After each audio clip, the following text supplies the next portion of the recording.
Because of its location in Central Europe, the land that would someday become Czechoslovakia has been continually fought over for hundreds of years. The borders have changed. 1092, it was part of the Germanic Holy Roman Empire. The battles continued. The borders changed again by 1378. The Holy Roman Empire, the Habsburgs, were in control, and Bohemia came into being. Finally, by 1815, it was part of the Austro-Hungarian Empire and would last until the end of the First World War, where 1918, Czechoslovakia was finally formed. The wars continued, though the scars of World War II are very evident. The new plaque commemorates the liberation of Pilsen by the American troops, something the communists refused to acknowledge when they were in power. It says, "To the heroes that fought and died for the freedom of Czechoslovakia." But the Soviets paid a heavy price here, too. At Dukla Pass, where the monument is located on the Slovak-Polish border, the battle for the Valley of Death was fought. This was the only pass through the mountains, and the Germans were waiting. While trying to capture the valley from the Germans, over 6,500 Czechs died, along with over 80,000 Soviet soldiers. It was one of the bloodiest battles of World War II.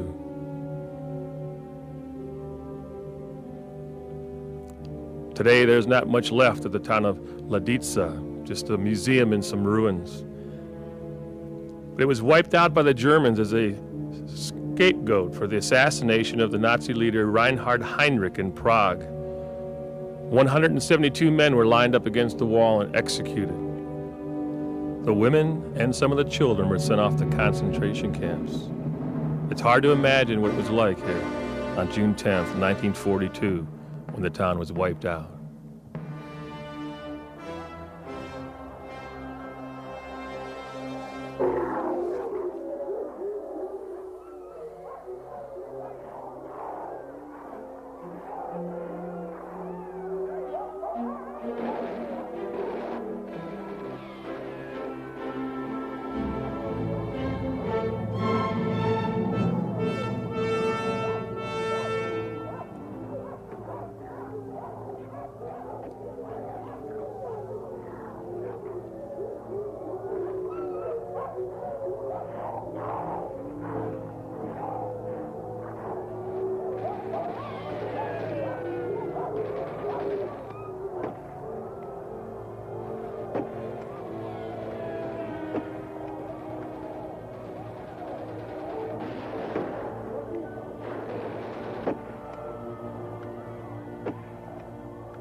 The translation from German is, "Work will make you free," something you would not expect to find over the front gate of a concentration camp. But this is Terezín, called a small fortress. It was built in the late 18th century as part of a fortification system. Almost since the very beginning, it was used as a prison for war and political prisoners, and in 1940, it became Prague's Gestapo prison. For many, it was a way station to the Nazi trials, jails, and concentration camps. But it was also a showplace. When the Red Cross came in for inspections, this was where they were taken, the model prison. The men were kept in the dark cells here. Then they were led through the tunnel of death, where over 250 were executed at the wall, mostly for resistance against the Nazis. And all 32,000 inmates passed through, including 5,000 women. 2,500 died from just the bad conditions, disease, and torture alone. Today in the cemetery are some 10,000 victims from Terezín and nearby.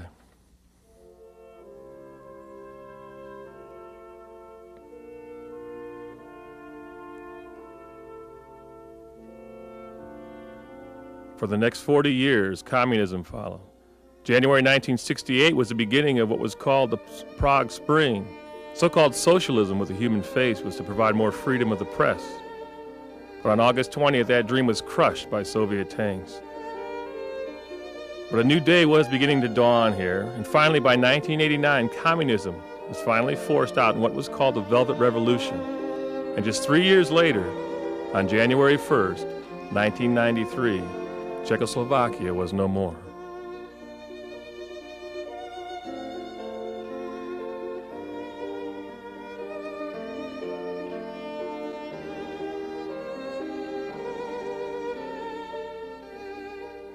Vítejte v Praze. Welcome to Prague, the golden city, city of 100 spires.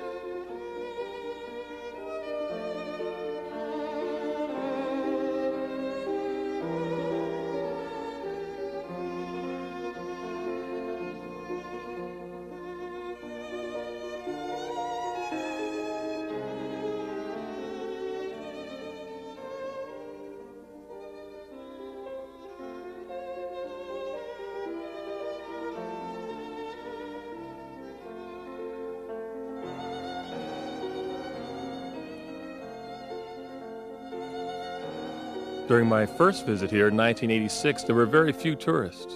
But last year alone, between 50 and 60 million came to see what is arguably the most beautiful city in all of Europe. History began in the 10th century, and today there is no other capital where 600 years of architecture are so untouched by natural disaster or war. Today the tourists come from all over the world. You'll see them following their tour guides through the downtown area with the little yellow flags, walking much like ducks in a row behind the guides. If you'd like to have a little fun of your own, you could get your own group very easily. Just borrow a flag from one of the tour guides. In fact, these tourists followed me for 3 days until they realized I wasn't their guide.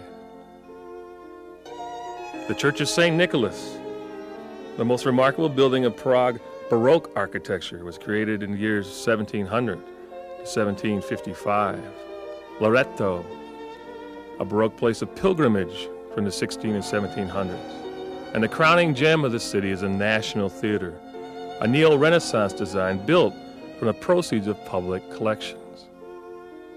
But just like any other city in Europe I've ever been to, I think Prague will be nice when they finally finish it. They've been working on it for centuries now. Construction is going on everywhere. Reconstruction of the statues and the architecture. But they have to make apartments too, to house the nearly 1.5 million people that live in Prague today. They're affectionately called rabbit boxes, these small apartments. They were built as state-owned housing. Today laws are being passed so people can buy them. The average rent here is $40 a month. But remember, the average salary is $200 to $300 a month. Now, these are not poor people. They have satellite dishes for their television and nice cars, but they live here because of the lack of housing. One of the most recognized sites is the castle on the hill. When you walk up there, you will see the Archbishop's Palace right across the street. It was originally a Renaissance building and reconstructed in Baroque style in 1684. But everyone comes up here to see the castle itself. When you walk through the front gates, you'll be going right between what they call the struggling giants.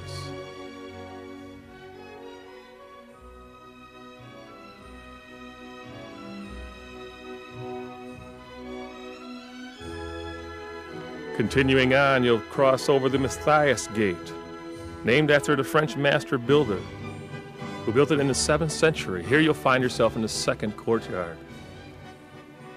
The castle was founded in the middle of the 9th century, rebuilt and enlarged in later centuries. And the unique place of linking and interlinking architecture styles of all kinds comes from it being rebuilt over and over again. This is still the place of the presidents of the Republic, and the first president of the Czech Republic, Václav Havel, works in the castle grounds every day. The St. Vitus Cathedral was built by Charles IV in the 14th century and is one of the most important Gothic monuments in all the Czech lands. Gothic architecture points up towards the heavens, while Baroque architecture has more of a free-flowing style to it. And some strange things happened here on the castle grounds. Defenestration was one of them. It came from a dispute between the Catholics and Protestants. After a high-spirited religious debate, 3 Catholics were thrown out the window of this tower. They survived to tell their tale. They fell into the moat, but it was the beginning of the 30 Years' War. And when you visit a new place, you should always try and live like the locals, experience what they experience. Personally, I didn't think this was so terrible. And historians agree today that this was where the term bounce Czech had originated.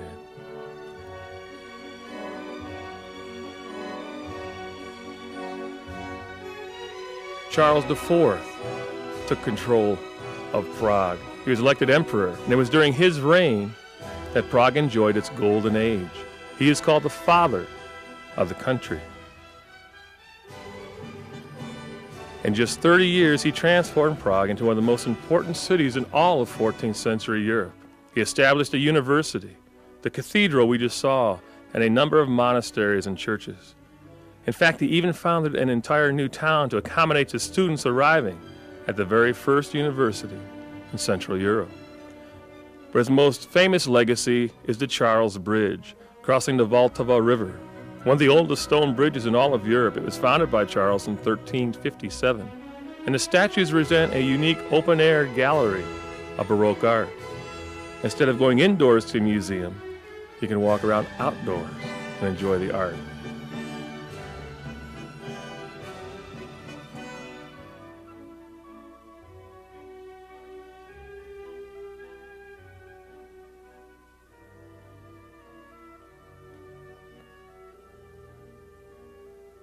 But if you come visit the Charles Bridge, make sure you get there very early in the morning. Then you will see the local people on their way to the market, on their way to their jobs. But if you wait a couple hours, the only thing you will see on the Charles Bridge will be thousands and thousands of other tourists, one of the most popular spots in the city. In fact, so popular today they're trying to regulate the amount of vending that can take place on the bridge, trying to get rid of all the trinkets, Soviet artifacts, and keep the vending to what is relevant to Prague itself, the art and the history and the music of this area. And one person they would definitely like to get rid of is the famous Snake Man. Nothing better than traveling all the way to Europe to have your picture taken with a big old snake hanging around your neck to take home and show the relatives.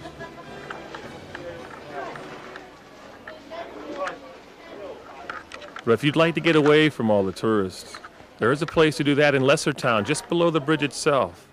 Pass through this unassuming doorway, and you will be into Waldenstein Gardens. The gardens are part of the Waldenstein Palace complex, the second largest palace in all of Prague. Built in the 17th century, it's the most impressive example of Prague Baroque landscape gardening you will find.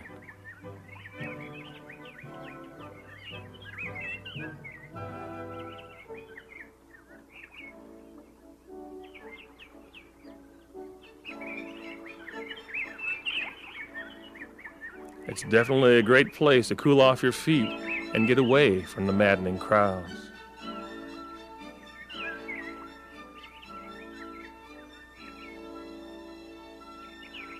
Legend tells us that the Jews came to Prague in the 10th century. In the middle of the 13th century, a town was built around what today is called the New Old Synagogue. Called the ghetto from the 16th century on, it is unique in all of Europe. A ghetto at that time was a place to signify where a certain nationality lived. Not necessarily a poor place, but this was that. And just behind the synagogue outside is one of the most remarkable Jewish burial grounds in all of Europe. The last burial took place in 1787, the first, 1439. There are some 100,000 graves, one on top of the other, more than 12,000 tombstones. When they ran out of room, they put in more dirt and started burying the people, 12 deep in some places. Today, the tradition is to leave a message to the deceased. Write it on a note, put under a rock on top of the tombstone itself.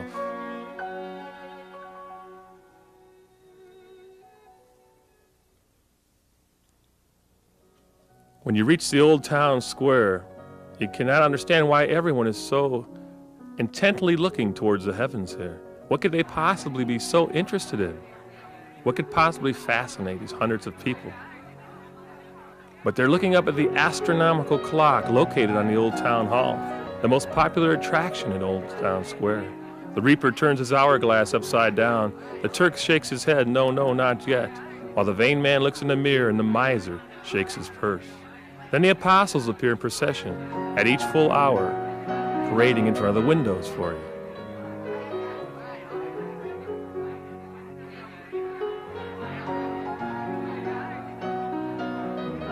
Legend has it that the builder who constructed this beautiful piece of art was blinded when he completed his work. so he could not replicate it anyplace else. The Old Town Square itself has been the heart of the city since the 13th century. The square is lined with magnificent burgher houses featuring Gothic, Renaissance, Baroque, and Rococo facades. The 1 Minute House is one of the most popular places in the square also because of its intricate designs and paintings on the outside of the house. The Jan Hus monument is also located here. He was a preacher, a philosopher, and religious reformer, but he was condemned as a heretic and burned at the stake in 1450. But this monument symbolizes victory of truth and right to live in a free country.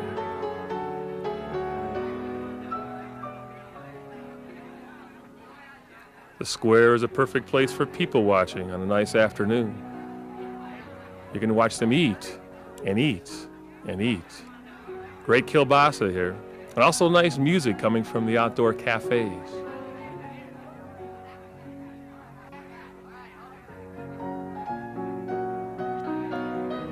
Centuries ago, merchants from all over Europe and Asia gathered here to sell their goods, and they still do that today.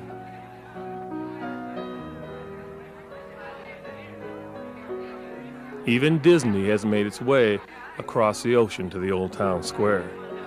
One of the most popular souvenirs of all are the Matryoshka dolls, intricately painted wooden dolls fitting one inside of the other. And if you're fortunate enough to have a trained dog act, you could be the most popular man on the Old Town Square.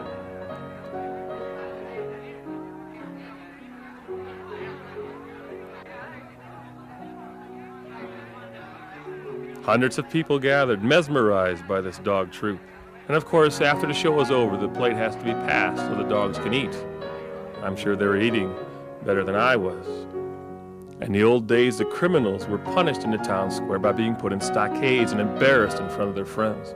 The bad people today are set in doorways, deprived of sleep and food until they pass out. I didn't realize this was a custom here. I tried to help this poor criminal up, and I was immediately arrested by the Prague police and thrown in jail for trying to write a bad check.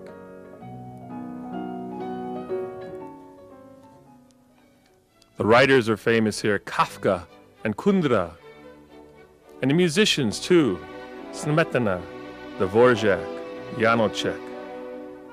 And Mozart, while ignored in his hometown of Vienna, was considered a favorite son in Prague. In 1778, he conducted the premiere of his opera Don Giovanni at the Estates Theater. Music was very important to the people, writing, and so was education. The Charles University was established in 1348 as the first university in Central Europe, and it was open to all nationalities, unusual at that time. They instructed in Latin also. Today, all that is left is the Gothic window. Only a few small departments are still here, while the rest are spread out over the town. And education is still very important. And the children in Prague are like children everywhere else around the world. Their kindergarten begins at the age of 3 until they are 6 years old. Elementary school from 6 to 14 years old. Lunch has always been the main meal of the day, subsidized in the schools and also in the factories where their parents worked.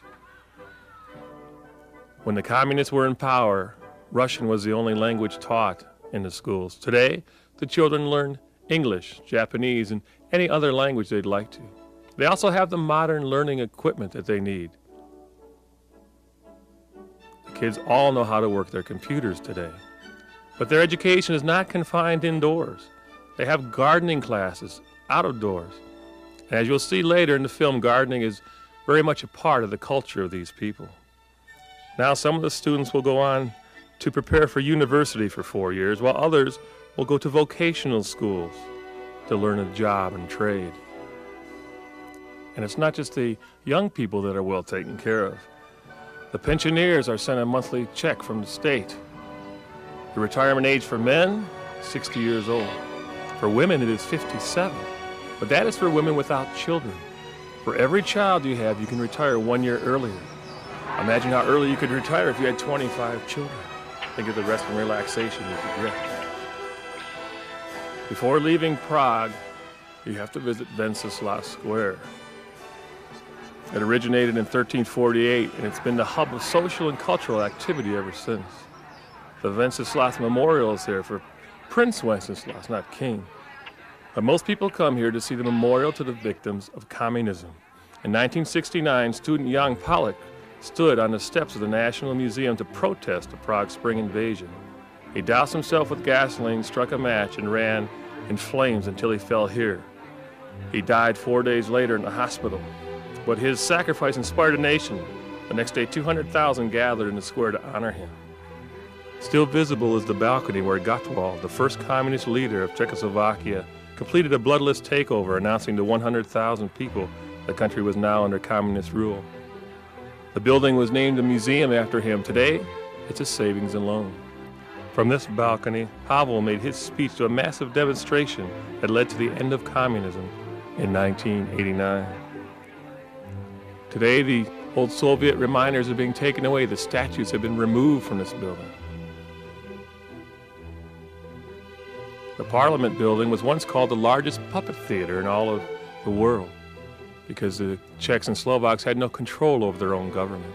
And you can still see the bullet holes that had to be patched in the National Museum when the Soviet tanks accidentally opened fire on it in 1968, believing it was the seat of government during the Prague Spring uprising. Today, all that is left of the Soviets are the cute trinkets and Matryoshka dolls of the famous Soviet leaders you can find in the old town square. But even today, my guide Dushan assured me that this KGB was still watching us as we made this film. 90% of all the Western visitors spend all of their time in Prague. It's a beautiful city, but there's much more to see throughout the countryside. A good example is the town of Telch. Interestingly enough, the best thing that ever happened to Telch was that in 1530, it burnt to the ground. It wiped out all the old buildings and let the town start over again. Today, it is a picture-perfect museum piece, 16th century provincial town.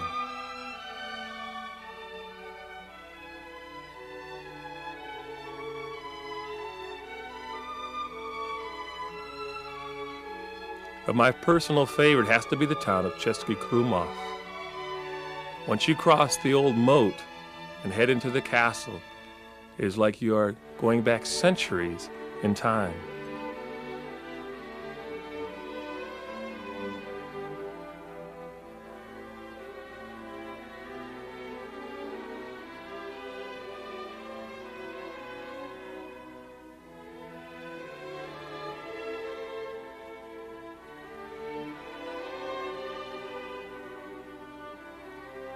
The town has hardly changed in the last 300 years and ranks as one of the most beautiful in all of Central Europe.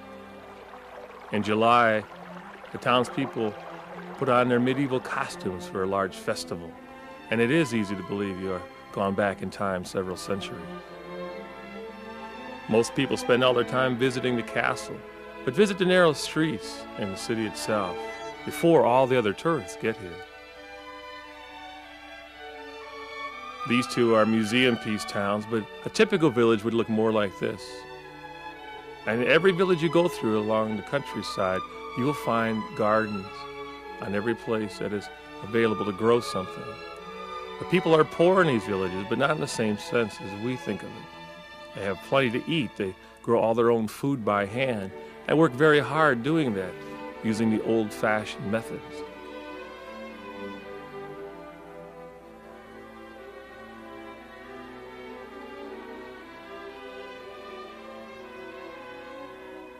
Besides seeing the villages in the countryside, you will also see some of the 2,000 castles that are spread out over both countries.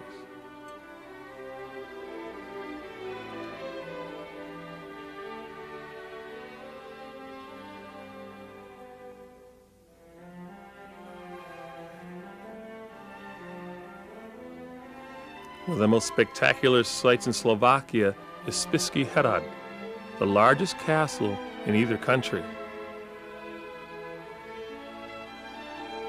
It was built as a fortress in the 12th century and remained that way for 6 centuries after.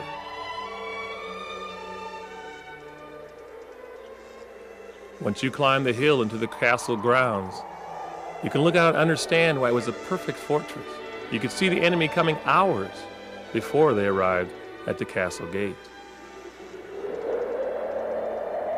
After a fire in 1780, it became the grassy ruin you see today. But now reconstruction is taking place to try and make it look exactly like it did centuries ago. Looking down into the courtyard, it's easy to imagine the battles that must have taken place outside these very same walls.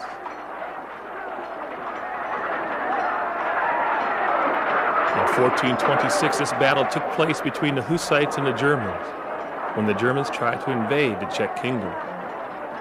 The Hussites were victorious and repelled the Germans back to where they came. Today, this battle is being reenacted by one of the many clubs of historical fighting you find throughout the countryside. One club is formed by employees of a nearby chemical factory, the other from a local brewery. In all, there are some 28 such clubs in the Czech Republic and Slovakia.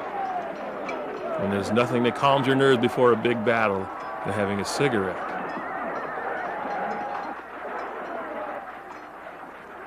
Now, all the proceeds from this are going to a very good cause, because the town where the chemical factory is located, they have lots of problems, environmental problems. The health of the children is affected by the chemical factory. So the proceeds from this recreation will go to the children's hospital in that town.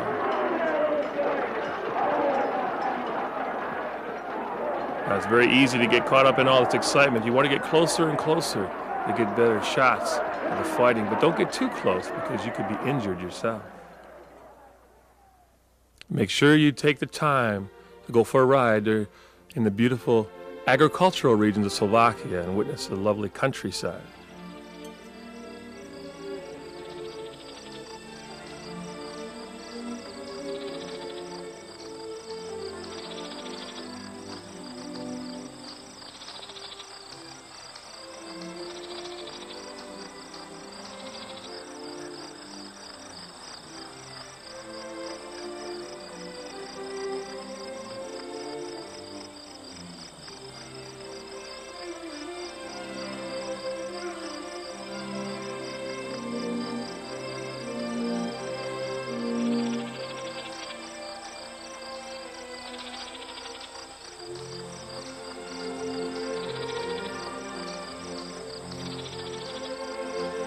Besides the typical agriculture, aquaculture is also practiced here. The man-made ponds are filled with carp in the spring. They're raised throughout the summer. In the fall, the ponds are drained.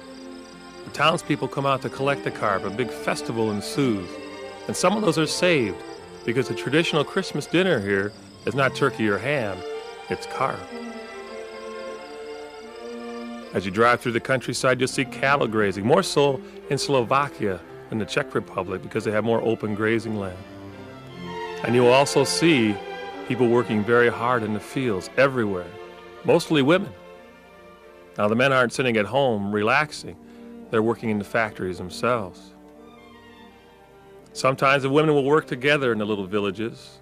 11 of them were lined up, working in their gardens, collecting the vegetables.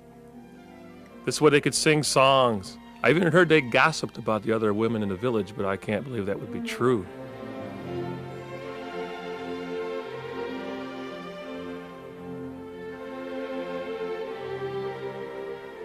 While much of the work is done by hand, some of the larger co-ops will have tractors at their disposal.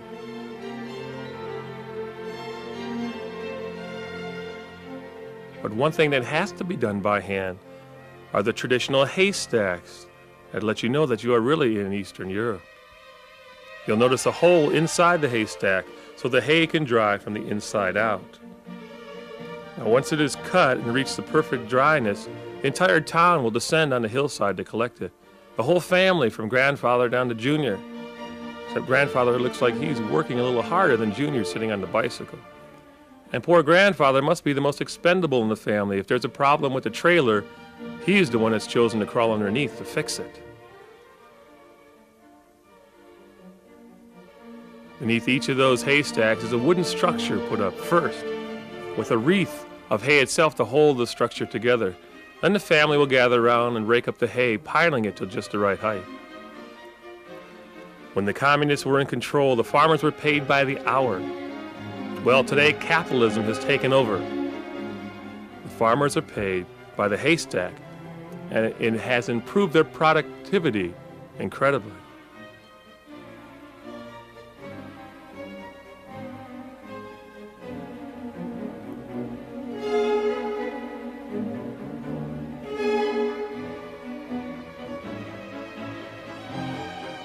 Another crop you will see is the hops growing from wires in the field, and this is used to make the most famous export in all the Czech Republic, the beer. You might have heard the story of Budvar. Legend has it that the Americans came over, bought the recipe from Budvar, took it back to the United States, immediately destroyed that recipe and turned it into Budweiser as we know it today. Well, fortunately, we didn't get to ruin the Pilsner Urquell. It is still arguably one of the best beers in the world, brewed in the town of Pilsen. Now, Pilsner is a very generic name for beer. The people here put the name Urquell on the back, which means original, to signify that this was the first Pilsen beer produced. Today, you can go on tours of the Pilsner Urquell brewery, see them making the beer, and watching them ship the kegs around the world for export. Of course, the best thing about going on a tour of any brewery is after the tour is completed, you're welcome to take home some free samples.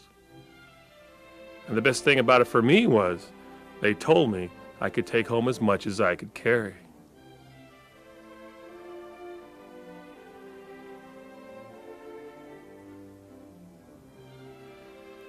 Not as famous as the beer, but wine is also produced here.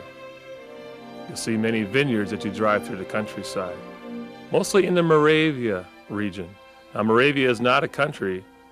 It is a region located just north of the new border in the lower part of the Czech Republic.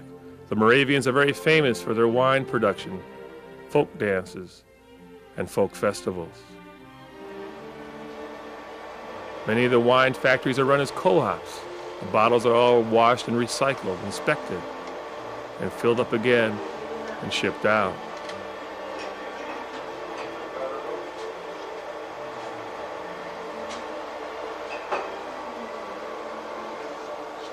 Besides the wine factories, try and visit one of the wine caves, areas located by the smaller villages. This is the hub of social activity for the village before and after the grape harvest. The caves keep the wine at the perfect temperature, and they love to give you free samples when you come out to visit. They also try and encourage you to buy their wine, but the samples are free for as long as you want. Each cave is intricately decorated with paintings and designs. And it seemed to me that the more free samples of wine they gave me, the more fun they had too. I spent 3 days here. The Slovaks are much more religious than the Czechs. You'll find lots of pilgrimages taking place. This one was disappointing. It was more like some kind of garage sale with trinkets, very Americanized in many places. But once you got closer to the church, it took on a more religious aspect to it.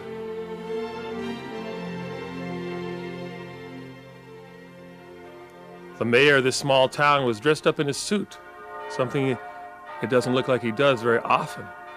Very uncomfortable looking, but he is here to meet a very important visitor because the Archbishop of Slovakia has come to this small town to perform Mass at this particular pilgrimage.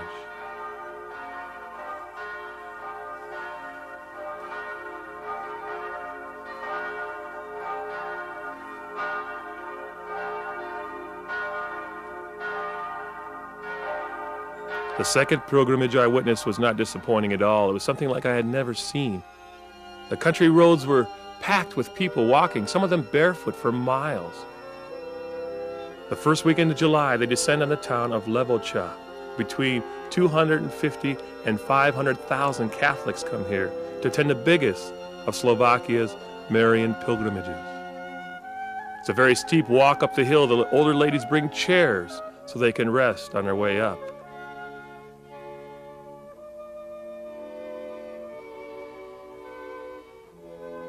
Of course, no hotel rooms could possibly hold 500,000. So most of the people bring sleeping bags and sleep out in the fields just outside the church. Masses are held every hour on the hour, and singing and dancing goes on outside in the fields all night. So finally, the big finale, the largest mass of all, is held at 10 o'clock on Sunday morning.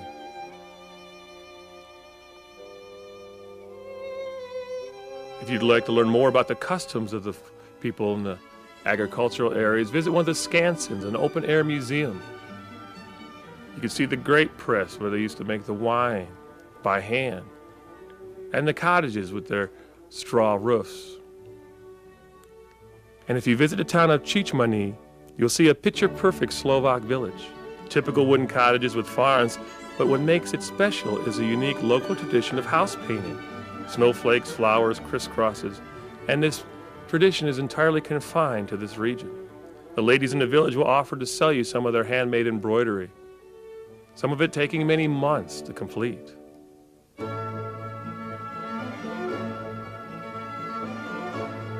And you will see lots of this embroidery in the folk shirts that come out during the large folk festivals. The town of Srenznica is very unspectacular at any other time of the year. But on the last weekend in June, thousands converge on the town for the largest folk festival in either country. I was surprised to find out here that the polka originated not in Poland, but it was originated by a Czech woman. I was also surprised to see a bass fiddle in the marching band. I always thought that they were stationary instruments, but these people are way ahead of their time. This is an international folk festival, and you'll see people from all over the world performing their traditional dances.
When the split took place, Bratislava became the new capital of Slovakia, its largest city.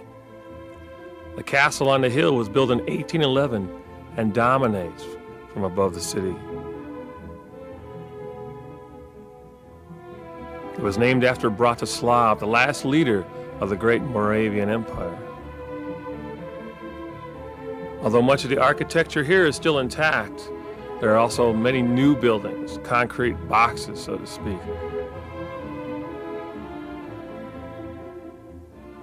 In fact, some of the architecture is very strange. The restaurant on the bridge looks like something from Star Trek, possibly. And behind that is the worst-case scenario for the housing. 130,000 people live in these mushrooming rabbit boxes. Untreated sewage flows directly into the Danube in the foreground. There's a chemical plant inside. Unfortunately, it has the highest suicide rate in all of Eastern Europe. You'll find the new border not far from here. You have to remember, the people did not want this split. 85% of the people were against the country splitting. It was the political people that pushed this move through as a power grab. There are only 5 million Slovaks and 10 million Czechs. The Slovaks always felt as they were in the shadow of their big brother to the north. Today they have their own country. But the split has caused problems. The train station is in Slovakia. The town it serves is in the Czech Republic. Then the country was split once before during World War II. The old customs office foundation still remains. The Slovak Sea is the largest body of water in either country, created in the 1960s for industrial purposes. Today they call it the Slovak Riviera. Many people come here for their vacation, and you can still get a room for two for just $9. But this is the poorest area of either country, on the border with Ukraine. Even in the 1950s, about 40% of the villages here were still without electricity. The Rusines lived here, one of the great lost peoples of Central Europe. They were always hill-dwelling peasants with no political or economical influence. But what does remain are the wooden churches from the Greek Catholic religion.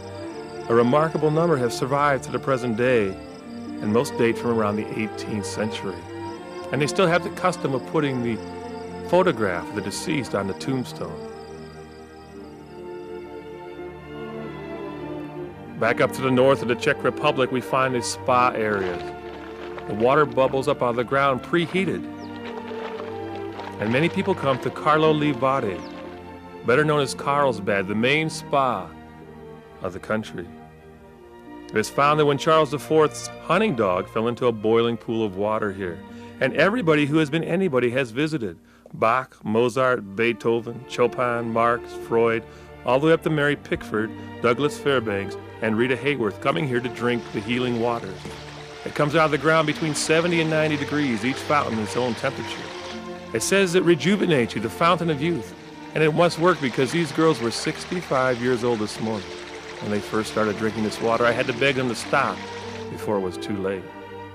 You'll see the people walking through the town streets, carrying their small cups with the water to heal their kidney, liver, whatever problem they have.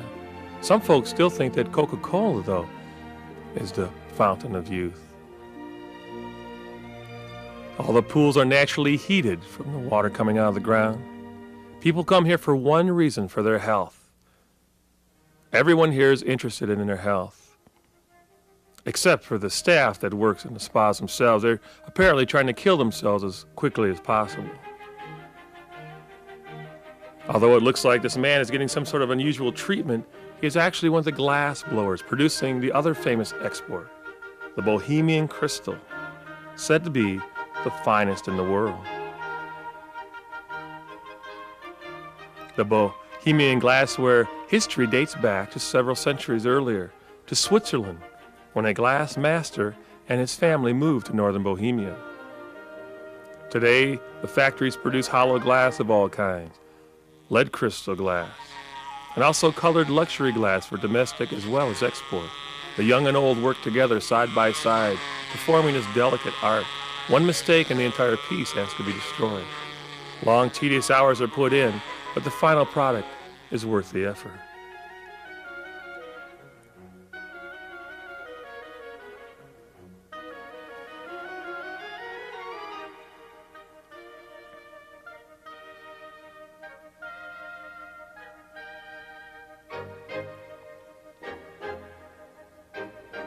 If you're fortunate, like I was, you may be invited into the crystal vault, where some of the finest crystal of all is kept. These pieces are irreplaceable, some worth over $75,000. Unfortunately, our tour of the glass factory had to be cut short. We had to film elsewhere, and we're soon on our way. You'll find them producing Skodas here today. The Skoda is a terrible name for a car. The literal translation means waste, shame, or pity. But it was named after Emil Skoda, who began this factory. They have terrible jokes about the Skodas. What do you call a convertible Skoda? A dumpster. Why is the back window of the Skoda heated? That's to keep your hand warm in the winter when you're pushing it to the gas station. But today, Skodas are gaining new respectability. Volkswagen has bought out part of the company. But just like in Detroit, where I'm from, The people who run the factories do not drive their own cars. They drive Audis and BMWs, just like the guys at Ford drive Porsches and Mercedes. The area has been industrialized since the Austro-Hungarian Empire. You'll find the largest rolling mill in either country, the Poldy mill, in the Czech Republic. The man is stirring the hot molten metal with a piece of a tree.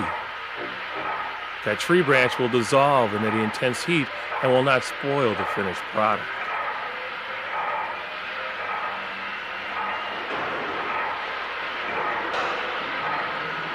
It is here they produce tubes and plates, and also the rails for the railroads of the country. Under the communists, this area grew into one of the worst ecological disasters in all of Europe. The industry has definitely taken its toll here. Now, there were environmental laws in the 60s and 70s, but they were just winked at. A fine was paid, and it was just considered a cost of doing business while they were destroying the nearby environment.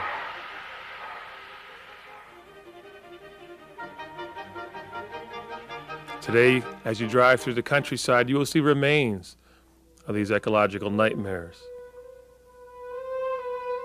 The slag heaps show that a uranium mine is beneath the ground here. Now, the wealthiest towns around the country were near these mines because the workers had the highest salaries.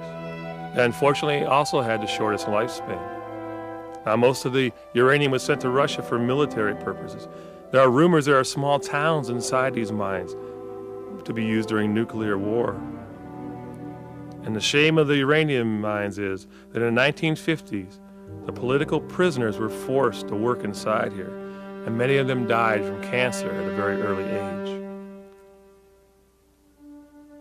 Fortunately, today there is no demand for uranium after the Cold War has ended, and 90% of these mines are closed down.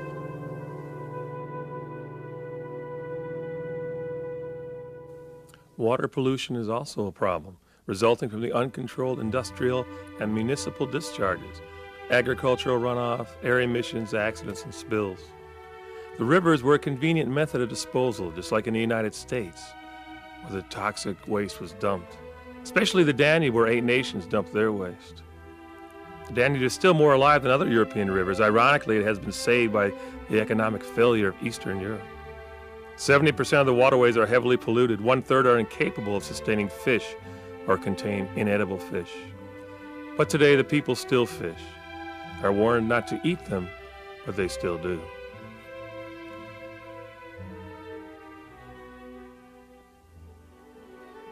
One of the biggest political hot potatoes is located on the border with Hungary, the Gebchiko Dam on the Danube River. The project was dreamed up in 1978 by the old guard with help from the Hungarians and Austrians, who wanted to put up the money to make the dam. They wanted the cheap electricity it would produce, but they did not want their own backyards destroyed. It's a 15-mile-long concrete channel, 49 feet high, built for navigation and flood control. There will be less floods, but the floods will be more severe. The old Danube riverbed, which you can see on the right, will become a creek, killing forest, farmland, and polluting groundwater supplies. Now, both countries have since pulled out of the project after intense protests from environmentalists. There is now a 2-year wait while the new government looks over the pros and cons of completing a smaller version of this dam.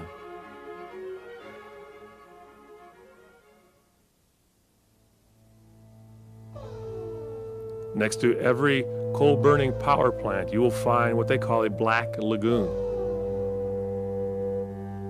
It is difficult to tell what is in this lagoon until the surface of the water is disturbed.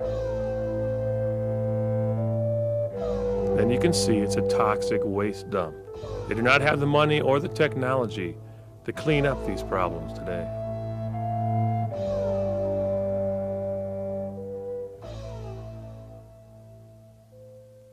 The strip mines in the northern Czech Republic are also a part of the problem. The brown coal that is taken out of the ground here is the dirtiest burning of all fossil fuels. Black coal is also extracted, but that is exported for monetary purposes. All the homes are heated this way, Factories produce their energy this way. Sometimes in the winter, the air is so polluted, you're advised not to go outside and breathe it. And it's not just the air pollution that's the problem. It is the strip mines themselves that is tearing up the countryside.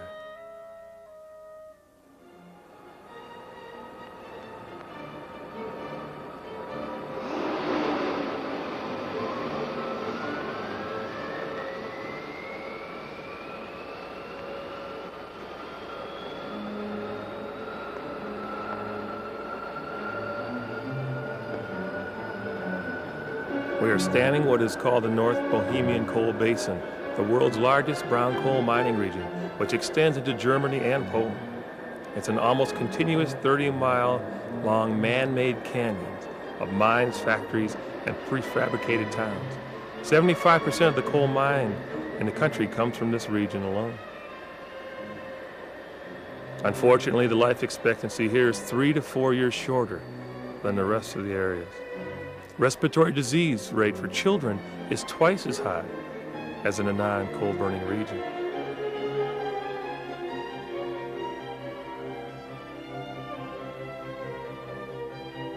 But you have to remember, coal has driven the industry here since the 1940s, powered weapons foundries, oil refineries, steel smelters, and chemical plants. The mines are not deep in the ground. Most of the coal is located just 30 feet below the surface. That is why the strip mining technique is used. It's evident where the ground used to be before the coal was taken out. You can see the destruction from the ground, but you can't really grasp how immense it is until you go up into the air.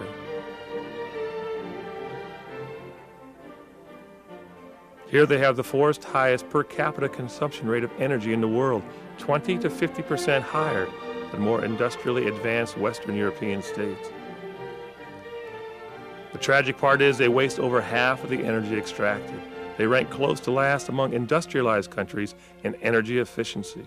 More coal is used to heat the Czech Republic and Slovakia than Sweden, which is of course much colder. Today they are using financial incentives to try and get the people to switch to natural gas. And the strip mines are being refilled, crops and forests are being planted in the former mine areas. That's the good news. The bad news is that many of the small villages are still being destroyed today. If they are over the coal deposits, they are wiped out. Many times the people do not want to leave the villages. So the coal companies will come in and take out the churches first, and then the stores that people need to survive. So eventually they are forced to leave. Around 100 villages have been bulldozed already since the 1960s. Railways and roads have been moved. And it's not just the small villages. The entire town of Most, a town of 60,000 people, was flattened and moved to get it to coal beneath the ground.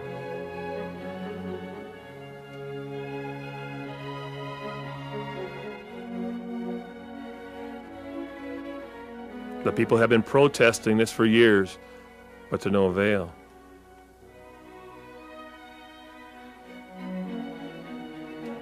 There are no easy solutions to the energy problems in this region. If you close down the coal mines, 17,000 people lose their jobs.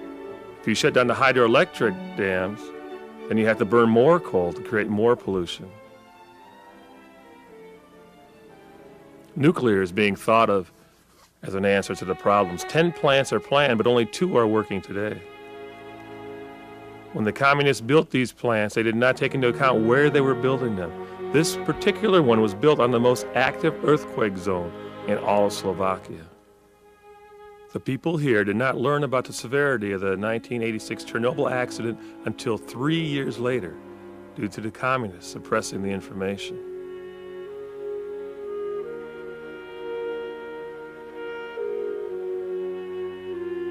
The red area symbolizes the black triangle between Germany, Poland, and the Czech Republic. The worst pollution in all of Europe is located here. The smoke creates acid rain, which creates the dead forests.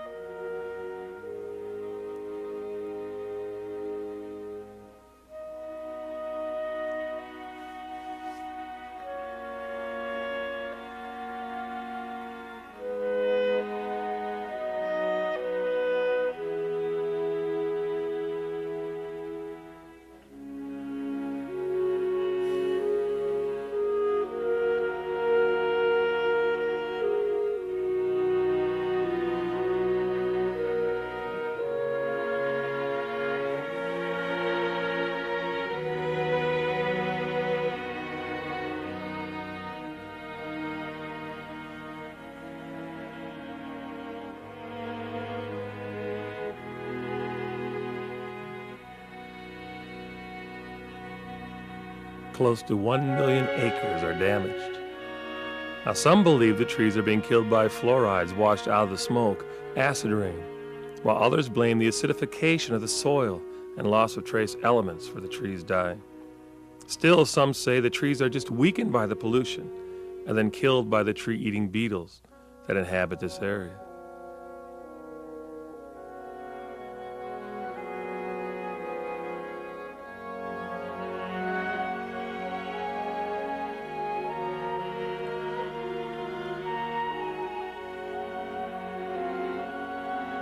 But today there is hope. It was the lack of information held back the problems to fix these areas, as did the lack of sophisticated equipment with no money to purchase it. Today, Earthwatch, a non-profit organization, is coming in here with volunteers to study the area. It's a 15-day study. You pay to come over here. Instead of going on vacation, you study the forests and the wetlands. This is the third year of a project on the impact of acid rain in northern Bohemia. Over the last 2 years, 54 volunteers and 12 visiting scientists have helped study this area. They hope to provide long-term monitoring of the soil, plant, and water here.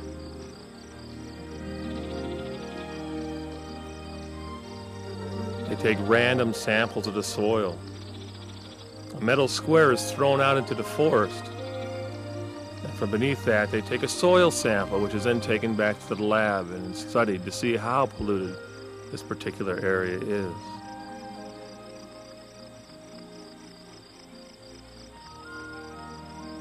And it's not just the forest they are trying to save, they're also working on the wetlands. A particular survey takes place north of Brno, near the town of Olomouc. Now, these areas are the most threatened habitats in the industrialized world. The wetland forests are the rarest form of wetland because most of the areas were cleared for conversion into pasture land. This is a unique ecosystem which has, by some miracle, remained almost unchanged for thousands of years. My Czech and Slovak friends could not believe that Americans would pay money to come stand in a swamp to study bugs and plants. This is not part of their culture, this volunteerism, and they think it's the strangest thing they've ever heard of. And most of the volunteers are from the United States, Australia, and England. The biologists that head the research are all Czech and Slovak, but the volunteers come from other places. Now, many of the other wetlands areas near here are being threatened by major developments, like Gebčíko Dam, which will have far-reaching consequences upstream and down. And over the last 20 years, some of the best floodplain forests have been destroyed by reservoir construction and river regulation for agriculture. The volunteers study the effects the floods in the spring have on the river and the surrounding areas. Today, with the new sophisticated equipment they can afford to buy, they can actually study the speed of the current itself.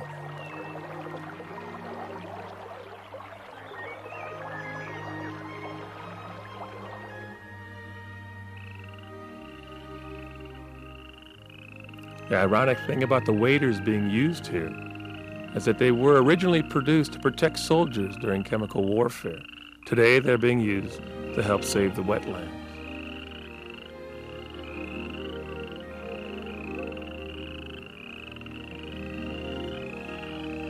This is an area of great biodiversity. You will find woodland birds here, mammals, amphibians, and many species of insects and fish. The area was chosen for the first reintroduction of the European beaver to Czechoslovakia in 1990. We did not drive the beaver to extinction. It was already extinct in the early 1700s.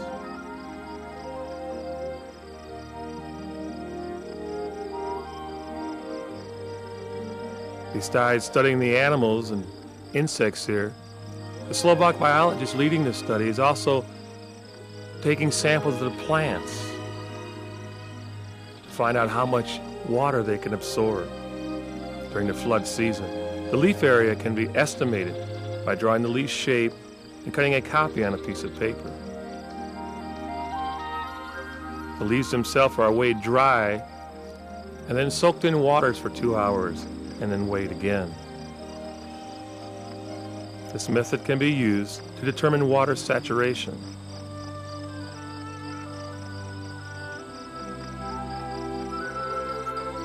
The plan here is to protect the areas that are left, studying the plants and animals, and use this information to restore other wetlands areas nearby. The results will help understanding of the floodplain forest and future management of these areas. This particular spot was declared a landscape protected area in 1990.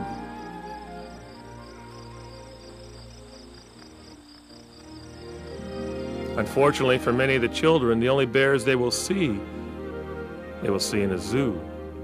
They've been killing animals here for 2,000 years. There are not many of the large mammals left throughout the countryside. In fact, only 50 bears are left in the Tatra National Park. Besides being a zoo, this is also a rehabilitation center. The young bear cub was separated from his mother. It is being hand-raised today, and they hope to let it back out into the wild. The same thing is true of the storks that were knocked out of their nest by a windstorm. They will eventually be released like this eagle was. Today he's flying free in the forest where he belongs. There's also good news in Slovakia as far as the storks are concerned. They're coming back in record numbers. That means the area is getting healthy again. Many of them build their nests on the buildings into small villages. In the springtime, the mother will have a chick, sometimes two. Today there are groups like the Audubon Society here building man-made structures to encourage the storks to nest in the villages. They bring good luck to the villages. And you know what else they bring? That's right, just like my mother told me, I didn't believe it until I saw it with my very own eyes.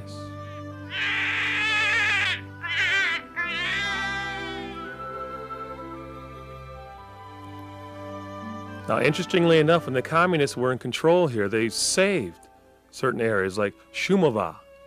It borders with Austria and Germany. Since it was a perfect escape route for the people wanting to leave Czechoslovakia, it was closed down by the military for 40 years. That was a blessing in disguise. Today, it is one of the most pristine areas left in either country.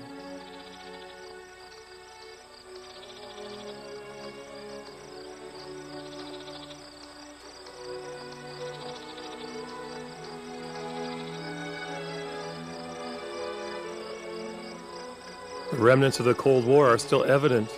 On the German side of the border, you'll find an American listening post built so we could eavesdrop on the communist activities on the other side of the border.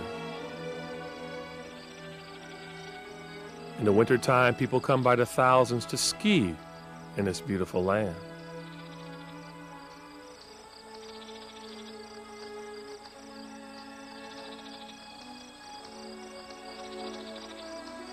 In the summertime, a camp takes place here, a health camp. The children from some of the most polluted parts of the Czech Republic are brought here for several weeks during the summertime. And for many of them, it will be the first time they could breathe clean air and play in clean water.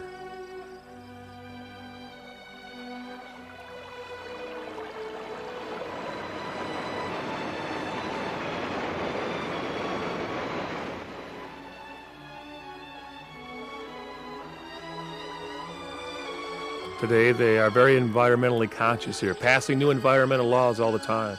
And many of the areas are being set aside for national parks, like this one which supports the Venus flytrap, a flesh-eating plant. And also another plant, the literal translation means old man's beard, which is exactly what it looks like. For many people, the main reason to come this far into Slovakia are the high and low Tatra areas. The low Tatras are not as spectacular as the high Tatras. They're much older, about 65 million years old compared to the 20 million years old that the Tatras are believed to be. There are much lower rounded peaks and are not as stunning as the high Tatras. But they are a more extensive range and parts are much wilder and less explored. I don't want you to get the wrong idea. You'll notice there are lots of healthy trees here. There was environmental pollution, but it was very confined to certain areas. You won't drive through the countryside seeing the dead trees, you have to go find them. The Slovak Paradise has been set aside as a national park.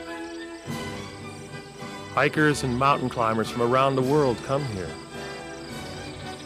And the hike does start off as sort of a hike through paradise, walking through nice flat country, through streams and rivers, enjoying the beautiful forest. But that name paradise could be deceiving, unless your idea of paradise is scrambling up rocky gorges and clinging to chains and ladders, perched precariously beside waterfalls.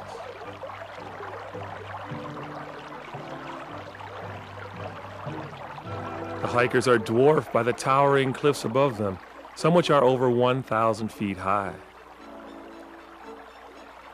And obviously there are no lawyers in Slovakia. We would have never allow this sort of activity in the United States.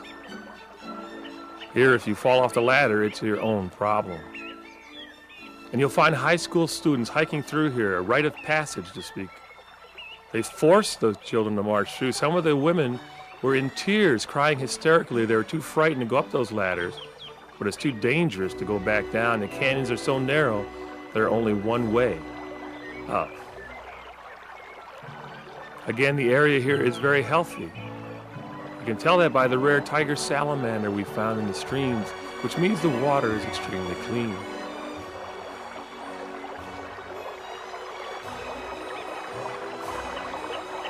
Today this is a hiker's paradise, but in the late 1600s it was used as a hiding place. These canyons and gorges were perfect for hiding.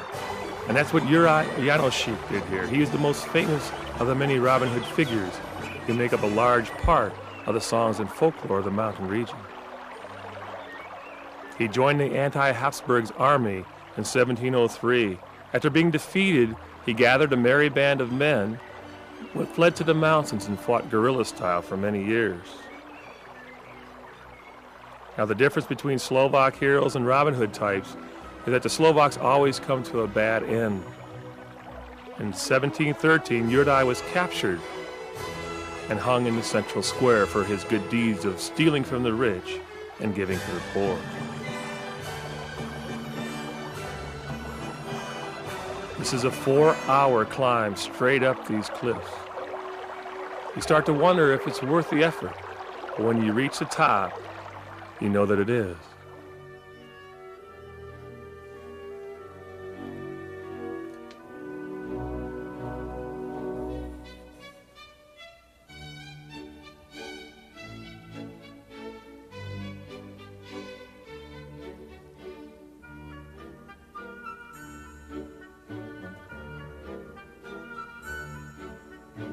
Once here, you can stand at the top of the cliff and smile and wave at the people down below just beginning their 4-hour ascent. It only takes 1 hour to hike back down. You go a different route along a country road.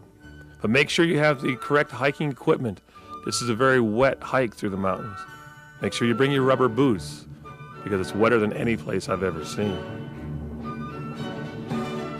Now, besides the canyons and gorges being a perfect hiding place for the Slovak Robin Hood, he also hid in the caves below this area, one of the most extensive cave systems in all of Europe, stretching into Hungary. The caves are so vast you'll find lakes inside. You can go on a boat ride inside one of the caves. But the most famous are the ice caves, with the permanent icicles hanging down from the ceiling above.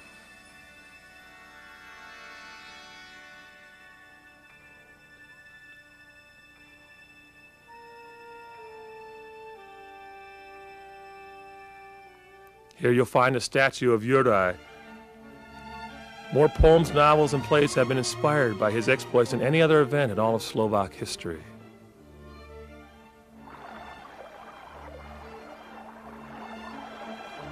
In the Pijaniny National Park, you'll find the river Dunajec. The river makes up the border between Poland and Slovakia. You can take a leisurely raft trip through and marvel at the beautiful rock formations along the riverside.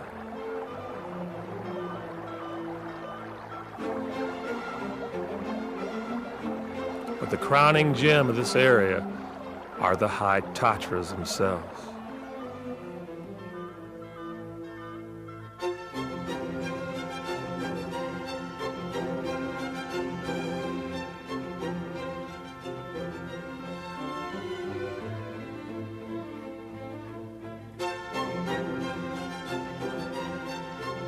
These are beautiful mountains, but they are not a wilderness by any stretch of the imagination. In fact, they're extremely crowded in the summer. The problem is the scale of the range. It is so small, only about 15 miles from east to west. And some of it is shared with the poles. The other side of those peaks you'll find in Poland. But once above the tree line, nothing can take away from the spectacular scenery here.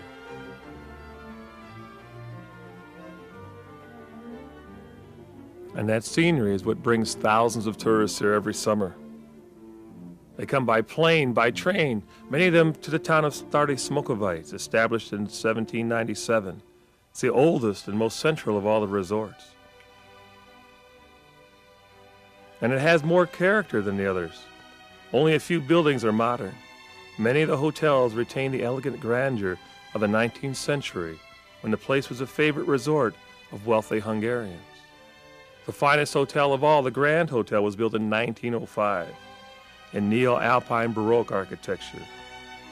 Two people can have a room here for just $25. But people don't come here for the architecture or the rooms. They come here to see the scenic beauty of Tatra National Park.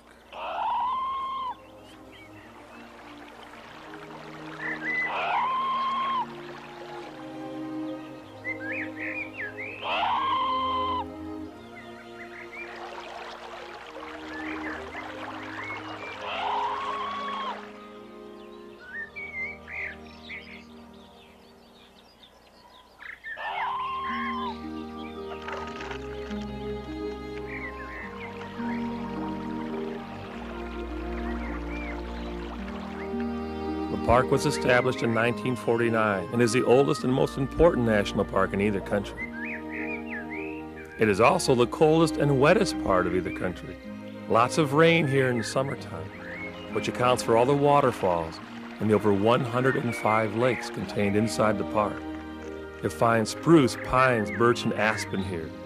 Bear, lynx, wolf, wildcat, grouse, deer, roebuck, wild boars roam the area. There are some 600 kilometers of hiking trails, and the high mountains are closed from November 1st to the end of June. And this particular area, the limestone Tatras, has been closed for the past 15 years. The Park Service shut down the trails here to stop the erosion and to let the animals come back. They were being chased away by all the human activity. Today the animals are coming back in record numbers. A strenuous hike will take you up to the Valley of the Flowers.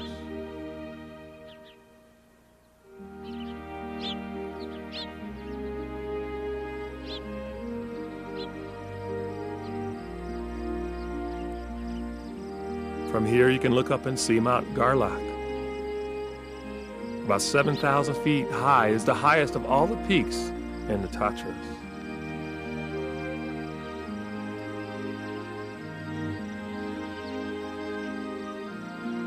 We've come up here with a Slovak biologist, and she has been studying the rare mountain ghosts that inhabit this area.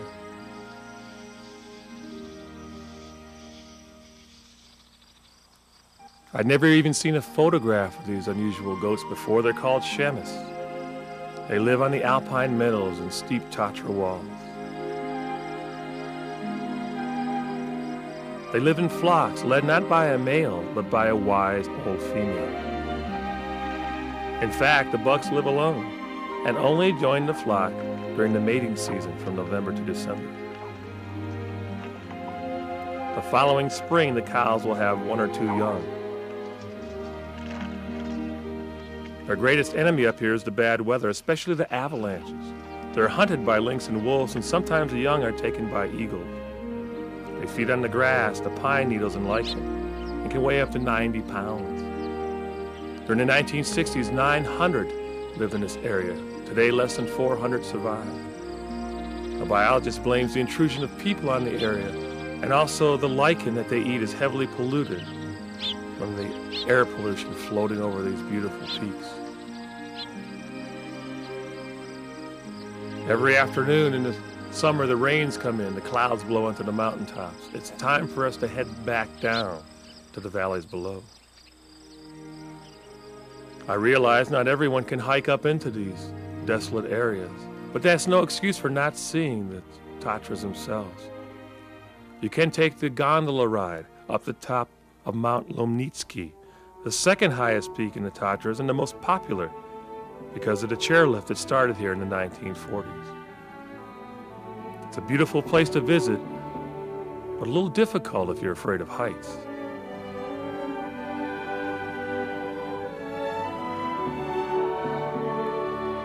But once you make it up to the top, you're rewarded with some of the finest alpine scenery in the world.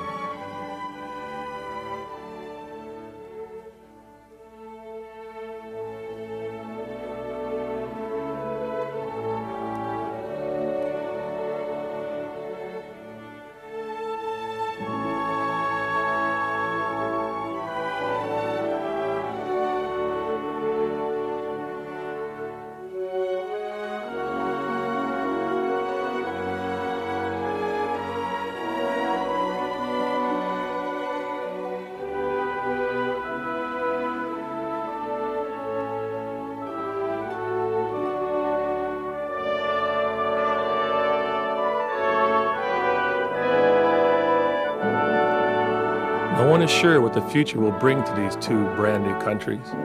The beautiful scenery will always be here, of course. But it is really the people that make up the country.